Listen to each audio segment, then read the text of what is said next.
Mas achávamos que depois dessa terceira internação, que ela já tivesse ficado boa.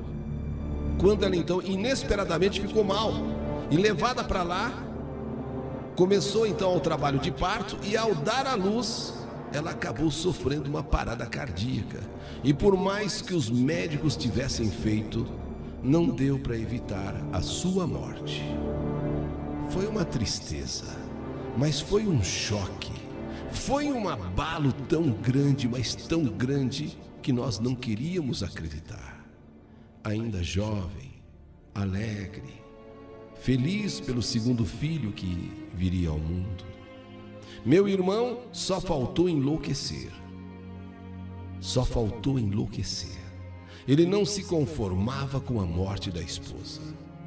Este homem sofreu, mas sofreu tanto, a ponto de envelhecer, assim, olha, acho que uns 10 anos, em poucos meses.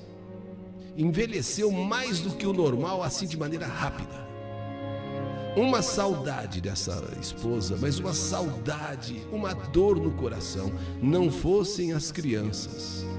E todos nós ficamos ali ao lado dele, em cima ali, eu acho que ele não teria resistido.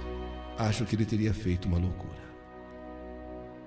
Edelson se desfez da casa que ele construiu com amor, casa que ele construiu com a participação da então namorada, noiva e depois esposa. Ele se desfez de tudo, inclusive do que tinha dentro da casa, porque tudo foi comprado com ela escolhendo, com ela querendo. Então ele não queria mais nem aquela casa mais. Aquela casa era a cara da Emília. As coisas todas, não, eu quero vender e quero vender tudo. Tanto que ele desfez de tudo e comprou uma casa menor, perto da nossa casa. Perto, aliás, da minha casa. Porque era eu e mamãe que cuidávamos das crianças. Porque ele tinha que trabalhar, evidentemente. E a recém-nascida, a maiorzinha. Então, ele comprou uma casa menor, perto de nossa casa.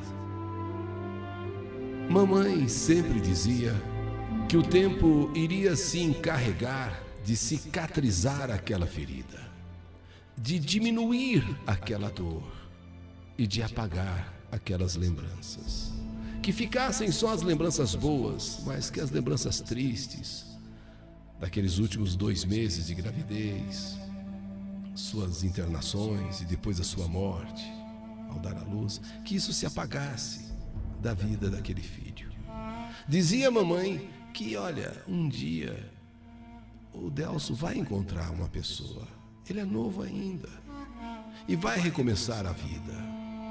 Mas ele nem admitia qualquer conversa nesse sentido, né? Mas assim foi indo a vida. Sofrendo muito, sofrendo bastante, 1 ano, 2 anos, 3 anos. Quando completou 4 anos de viuvez, 4 anos que perdeu a esposa, meu irmão inesperadamente conheceu Marta, uma mulher viúva também. Marta, embora ainda jovem, ela era uma pessoa nova, mas também tinha experiência. Tinha um filho e também era viúva. Marta passou a ser boa para ele, primeiro como amiga. Quer dizer, são situações parecidas, situações iguais, né? Mulher com experiência, mãe de um menino. Com 5 meses que eles se conheciam, com 5 meses eles foram morar juntos. E então os filhos do meu irmão, as filhas no caso, passaram a morar com ele. Nós, eu e mamãe, deixamos de cuidar das crianças. Ele então disse, olha, agora eu vou cuidar das minhas filhas. E Marta adorava as meninas. E com o menino dela, então passou a ter 3 filhos. Né? Eles passaram a ter 3 filhos. E sabe, eles se davam muito bem. Eles se entendiam muito bem.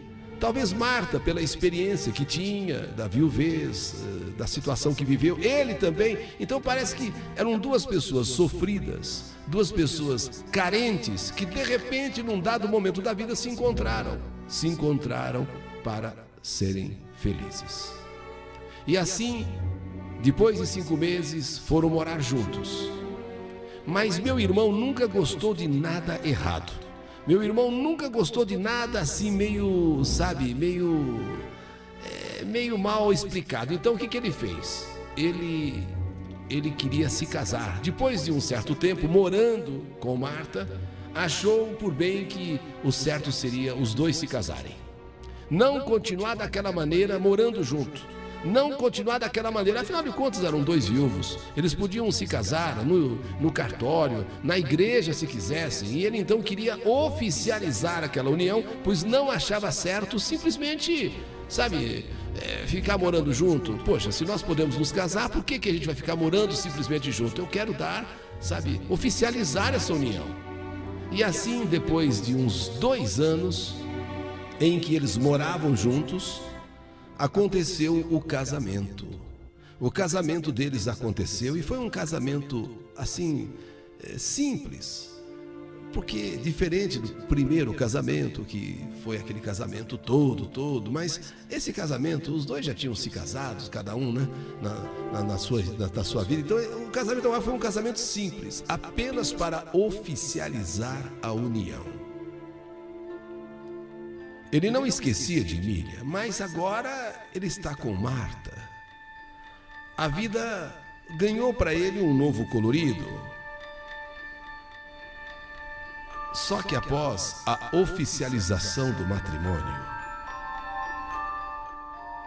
após o casamento oficial,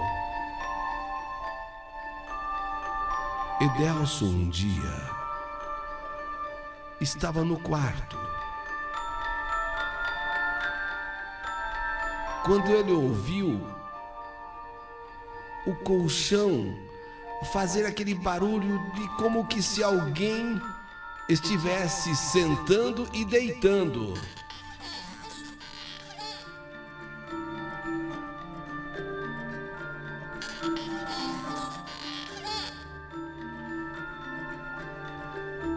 Ele olhou.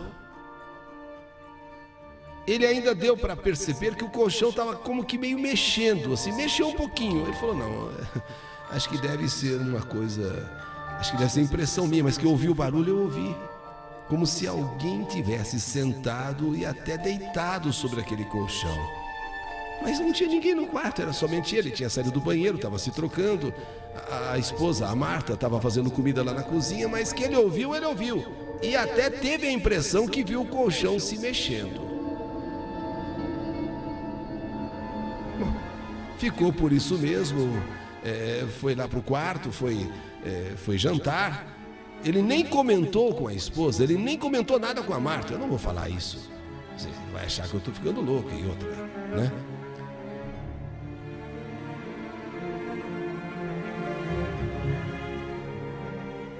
Então jantaram, assistiram televisão. E quando foram para o quarto,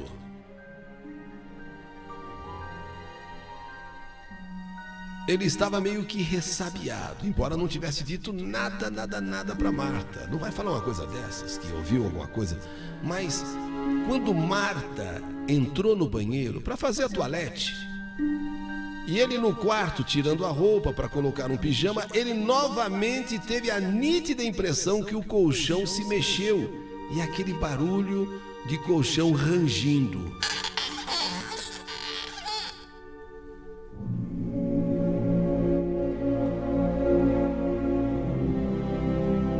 Nisso, Marta saiu do banheiro.